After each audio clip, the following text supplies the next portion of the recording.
Tahun 1966 kau masih seorang anak muda, kau mengendarai mobil dengan adikmu, dan kau mengalami tabrakan. Apa hal pertama yang kau ingat setelah tabrakan itu?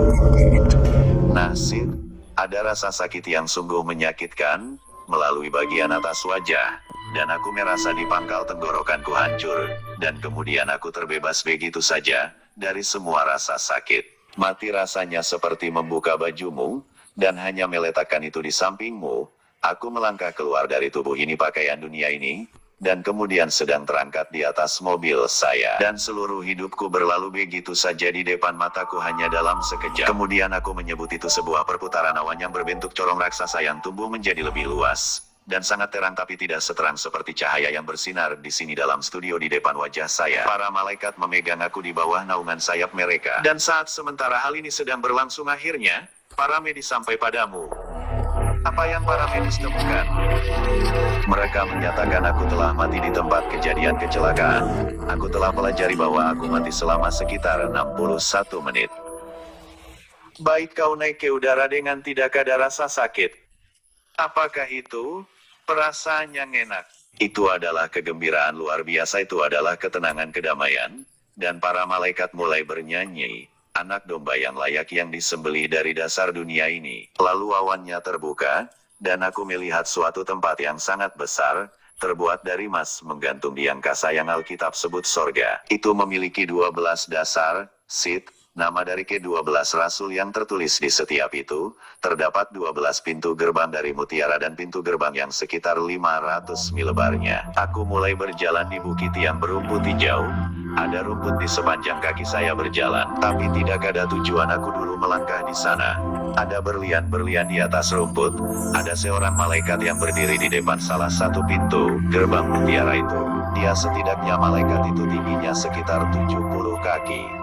Apa kau bilang? Apakah kalian dengar itu tinggi 70 kaki? Setinggi itu, begitulah.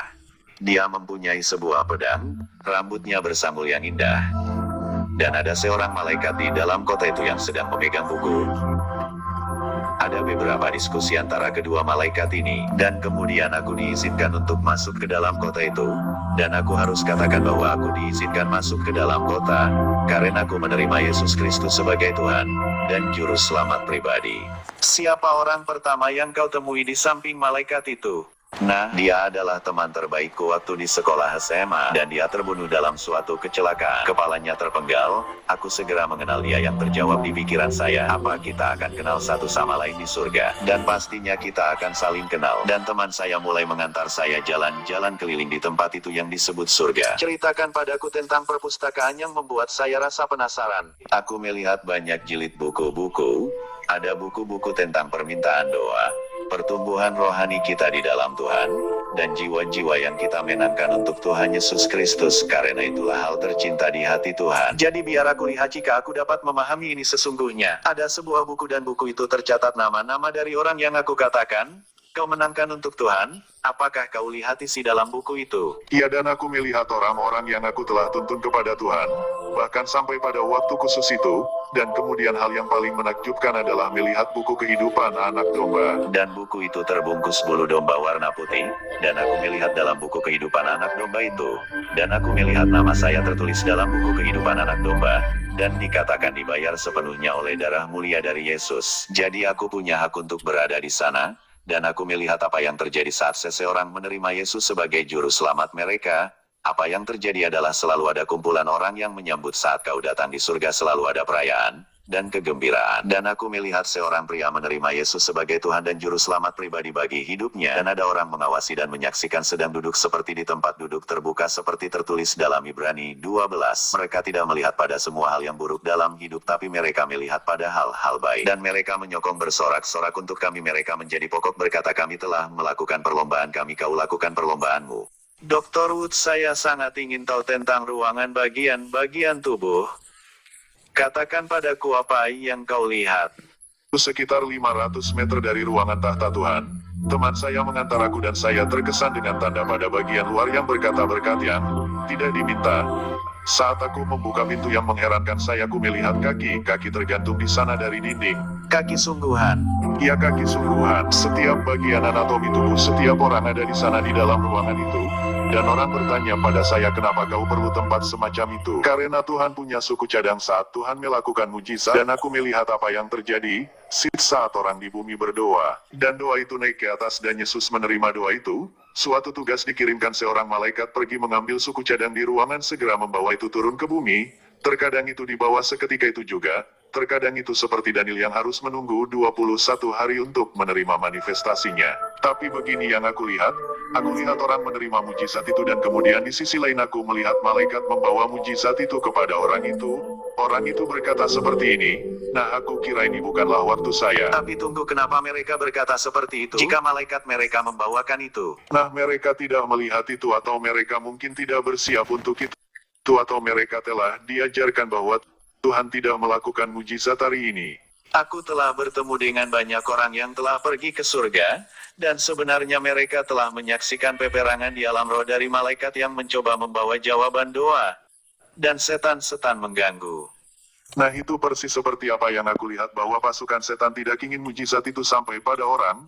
Tapi saat orang itu mau mengangkat tangan mereka dan Tuhan sungguh menekankan ini padaku, berkata pada 6 bulan yang lalu, dan inilah di mana kita telah melihat sebuah peningkatan dalam mujizat, bahwa saat kita berdoa untuk orang yang mengangkat tangan mereka, dan berkata aku percaya aku menerima karena apa yang aku lihat adalah. Tapi apa ini hanya sesederhana itu yang dalam Injil Markus 11 ayat 23? Iya. Itu sangat gampang.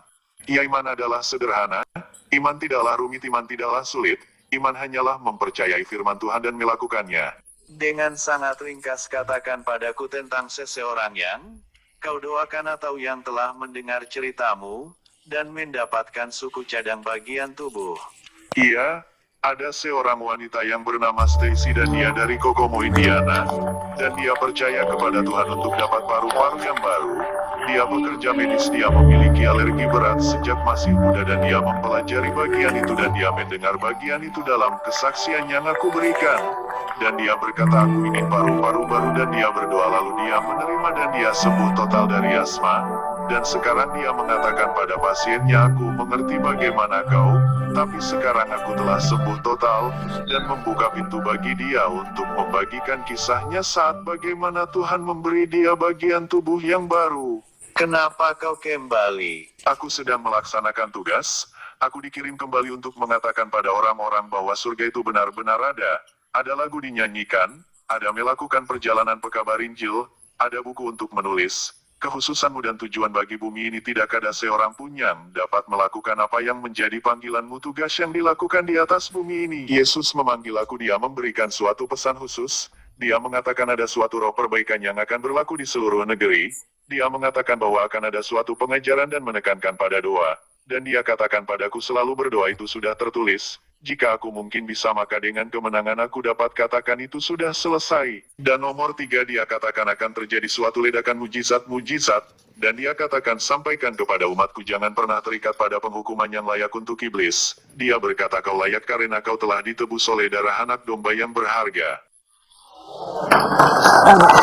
Yaitu layak diberi tepuk tangan, aku tahu.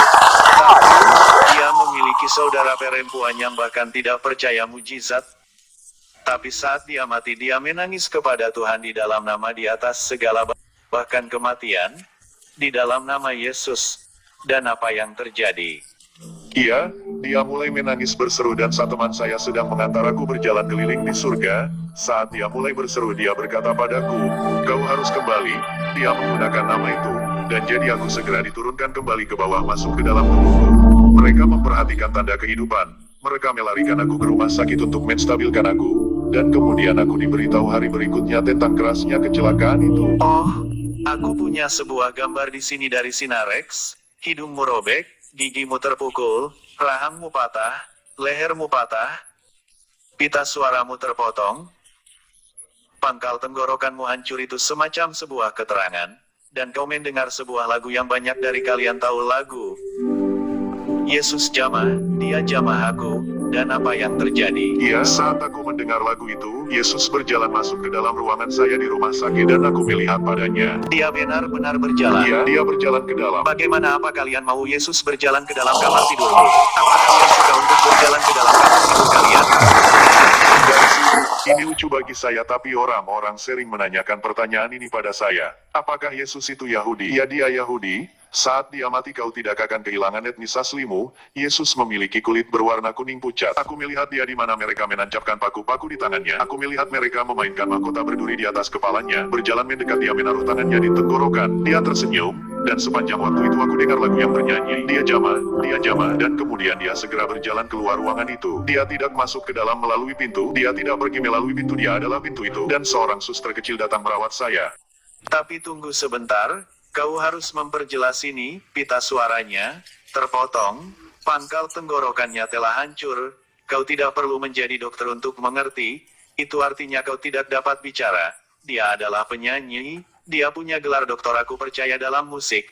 Dan dia tidak akan pernah bernyanyi lagi. Dia tidak akan pernah berbicara lagi. Suster kecil itu masuk ke dalam dan apa yang terjadi? Nah, saat dia masuk dia berkata, "Selamat pagi Tuan Wood. Apa kabarmu pagi ini?" Dan dia hanya mencoba menghibur aku. Dan aku mengangkat tanganku dan aku berkata, "Puji Tuhan, aku telah sembuh."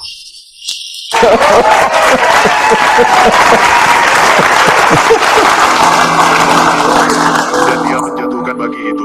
Tidak ada guna berkata bahwa dokter sedang keluar dan dia keluar memanggil dokter. Dokter datang masuk, mereka berkata, "Kau tidak bisa bicara." Dia tidak dapat bicara. Tapi aku punya pendapat lain. Dokter Yesus. Aku melakukan itu di sana tiap hari.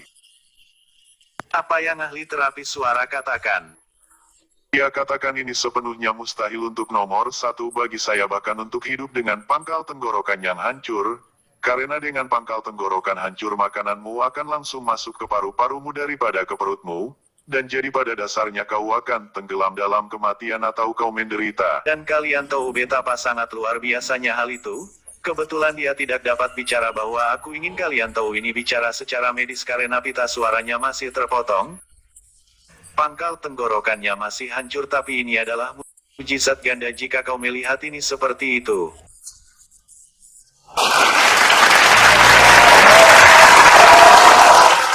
Sitrot di sini dengan Dr. Gary Wood. Girini mendapat begitu banyak kekuatan pada pertemuan ini sekarang ini.